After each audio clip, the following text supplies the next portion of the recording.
God help us. Those of us that can't help ourselves. It's a heart-wrenching plea.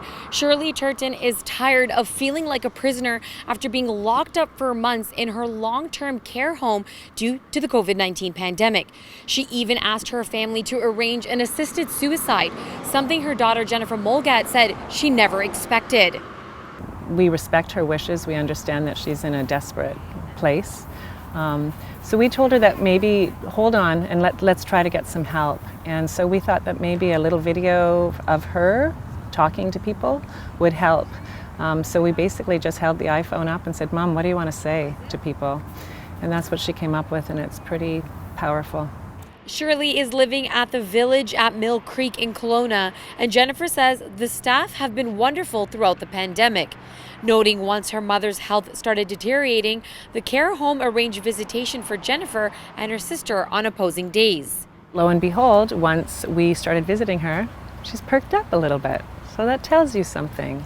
And she's thanked my sister and I so much for advocating for her and trying to make some change. And even just having that bit of mental stimulation has helped her. She's improved a bit. Obviously, my mom is very ill. That's why she's in long-term care. She's not going to jump out of her wheelchair and dance a jig. Molgat isn't only advocating for her mother, but for all of those who don't have a voice. Right now, the residents, the ones that are aware of their surroundings, the perception is that they are in prison. Even if they're taken out into the garden, their lovely care aides and recreational facilitators can take them out into the garden. But the garden is surrounded by an 8-foot black wrought iron fence.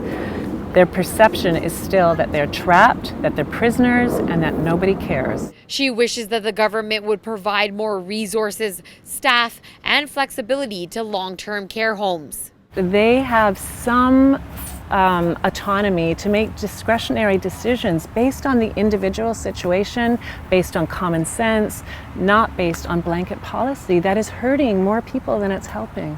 Since interviewing Jennifer earlier, she has confirmed that the Village at Mill Creek Seniors Home will be looking into Shirley's unique case. Sarita Patel, Castanet News, Kelowna.